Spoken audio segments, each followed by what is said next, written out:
What's up, everybody, and welcome back to the Sports Prodigies podcast with your hosts. I'm Aiden. And I'm Jeremy. And today we are honored to have on four-star recruit KJ Adams to the podcast. Say what's up, KJ. How's everybody doing? Thanks for having me on. Yeah, of course. What you been doing during quarantine? So basically, I've just been shooting on the outdoor court the past couple of weeks, and then with my trainer doing some stuff, and then doing in-home workouts with my weight training trainer, so I can still get in shape with that because she dropped all the equipment, so I have everything at home. But now since everything has been opened up, I can start working out in the gym and then going to the actual train for the game place for weight training. But now, since this thing called APA has started, I'm starting to do my basketball and weight training stuff in the same place. So that's going to be really convenient when everything gets set up. Is APA like a gym that has a basketball court in it as well? It's this program called Austin Pro Academy. It's this thing my trainer made, Zach Urbanus. He did this group with pro, college, and high school people, high-level high school players, and it's an invite only. So it's good runs and good workouts at the same time. So you get weights and shooting done the same place at different times. Yeah, that sounds amazing. I wish any player would want that, but obviously that's amazing. Yeah. So KJ, basketball has been a huge part of your life. So can you go into a little bit of depth of how it's actually like affected you personally? It's definitely affected me a lot because usually when you're walking down the street, when you're just a normal kid, you don't really get recognized for just being a normal kid. But I get recognized for a lot for basketball, so it helps with connections with different people and just helps with just making life a lot easier, especially just if you're a hometown kid. So I guess it's not just because of that, because I fell in love with the game just because of basketball, not the stuff you get if you're good. I fell in love with it just because it's probably just been my probably passage away from real life. Like I feel like when I play basketball, like nothing can touch me, and that's the only thing I have really right now. Have you played any other sports other than basketball? Oh yeah, my number one sport was lacrosse when I was little. I played lacrosse all the way up to freshman year. So Really? Yeah, lacrosse was really my main sport. That's the only thing I did for a good minute. So KJ, you just released your top 10. So if you could give a little insight to the podcast, when are you thinking, or do you not have a timetable of when you're going to release top 5 or possibly where you're going to end up? I probably think I'm gonna release my top 3 a week before I release my decision. So after I list my top 3, probably another week, I'll release everything, like my main decision. But I think I'm gonna start. I'm gonna sign and commit in the beginning of my senior year. Has the pandemic changed your plans a little bit and how the recruiting's been going? Oh, definitely, because we're supposed to be playing EYBL games right now, so I guess I would have got more interest from a lot of blue bloods like Kentucky, Duke, and all the other really good schools. So that's really a bummer because I really wanted to showcase my skills to other colleges. But with my list right now, I'm feeling pretty good.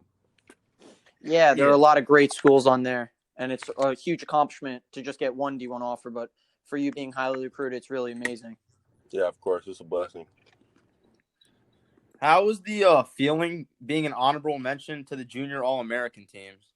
Oh yeah, it was crazy. I feel like I should have been higher up, but I feel like this summer I really went up a lot, so I'm not really mad at that. But it was really a good thing because I feel like there's only so much they've seen of me. So I guess when they see the whole KJ Adams, I feel like I'd be listed on there as higher. KJ, obviously, like my partner said earlier, the pandemic has caught a lot of things. Obviously, EYBL, your school season. So how far do you think you guys could have gone as a team this year if the season wasn't cut short? Well, we lost third round to a heartbreaker buzzer beater. So if we would have got through that game, I feel like we would have went pretty far and wouldn't be able to compete. We had one little hiccup the whole season. We went 32-2, and if we didn't have that one hiccup in the playoffs, I feel like we could have went really far. Yeah, I mean, for me, like my season got cut short, so it was really a big bummer. Yeah. But since you're 2021 and you still have one more year of high school left, what's your biggest goal going into your senior season? I always say this. I don't really set goals. The only goal I really have is just to be the best player I can be. Of course, I want to be Gatorade Player of the Year for Texas and if I can, but definitely just being the best player I can be. It's hard to do all those accomplishments if you just sit on that, but if you just set on focusing on your craft and getting better, everything will fall out for itself. Yeah, that's the best goal, to be the best person you could be. I totally agree with that.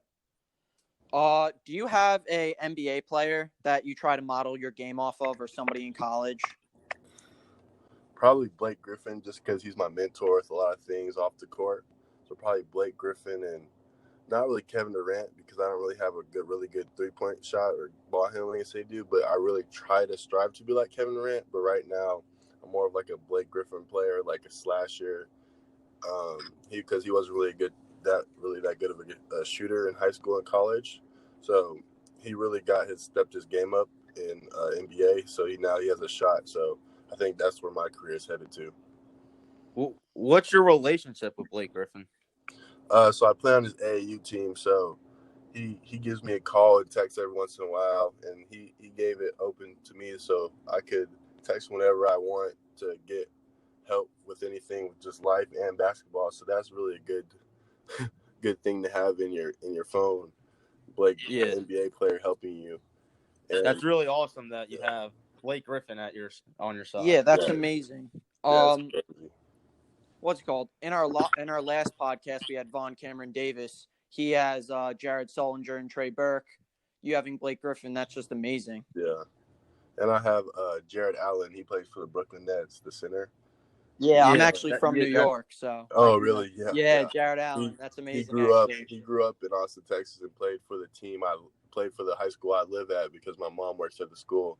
So he's helped me with a lot of things, and just been a friend. He hasn't really helped me much with basketball, but he's just been a great friend. And just through the process, he's texting me about what I should do next and other stuff. So yeah, it was really cool. Yeah, it's kind of cool that you have like the veteran Blake Griffin and then like the younger guy Jared Allen, so you kind of get both. Yeah, it's the best of both. It's the best mix. How big of an honor was it to be placed on the Texas All-State second team? It was amazing. Always wanted to be in there, but haven't had the connections to. Not the connections, but the exposure to. So now getting the exposure, everything, it just makes me want to get better and be on the first team, possibly make the Gatorade Player of the Year next year. Yeah. So KJ, can you tell us when and what school was your first offer from, and what was that feeling like? Oh my gosh, it was Texas by Coach Shaka Smart. It was the best, probably first offer I can get. Hometown kid. I live in Austin, so that's where Texas is. Same city I lived in. He called me it was like my freshman summer year, so I wasn't even a freshman yet. So it was crazy because I had a really blowout summer that year. So I was talking to him for about probably a good hour, and then I was just thinking it was interest, and then he just hit me with an offer. So that was crazy. It was the best feeling ever. Got my first offer, and that's where I really knew that I could go far and play high D1, because at first I didn't think it because I didn't get an offer. But now since I had that offer, I had the confidence for myself to be a high major athlete. So you actually got offered before even playing a minute of high school basketball? Yeah, I did. Damn, that's crazy. Congrats. Appreciate it. What do you think your best skill is that you bring to the basketball court? Oh, probably the best skill is my physicality, and then my versatility in the game. I think I feel like I'm really versatile when I play, because sometimes I'm really physical with you, and then the next moment I'll hit a mid range or something and hit you with a Euro step. KJ, how big are you right now? Because I've read like a bunch of different sites. What are you, 6'6"? I'm about 6'8" right now and 220. Oh, 6'8".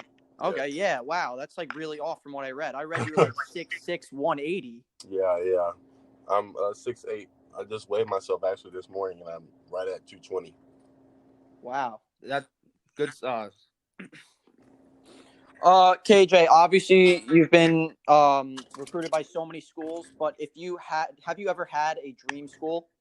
No, not really. My mom was raised in Aggie and A&M because she played basketball there. So it was hard to balance because I live in Texas. I live in Austin, Texas, and Texas is here.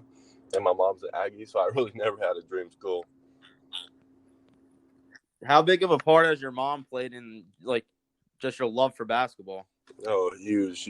That's all she talks about. She's been a coach almost all her life. She just recently retired.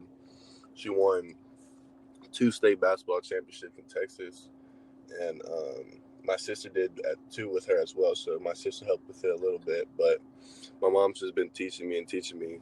I used to get bullied by all the big high school girls when I was like in 6th grade. So that helped me a lot because my mom forced me to do that so I can be a better person and a better basketball player. Yeah, that's great. What do you want people to know about KJ Adams that they might not know already? I guess that I focus on probably being a better person than basketball. That's probably for off the court, and probably on the court as I'm working on my guard skills and trying to be the best player I can be. That's about it. Yeah, that's great, KJ. And I think that's it for today. We wanted to thank you so much for coming on. It really means a lot. We hope that you have a great end to the recruitment process, and we really hope that you end up where you want to be. Thank you so much. Thank you for having me. I really appreciate it. All the best. Thank you. Of course. Thank you, everybody, for listening. If you're on YouTube, go like and subscribe. If you're on Spotify, go follow. That's it. Signing off for today. I'm Aiden. And I'm Jeremy. And everybody have a good rest of their day. Thank you.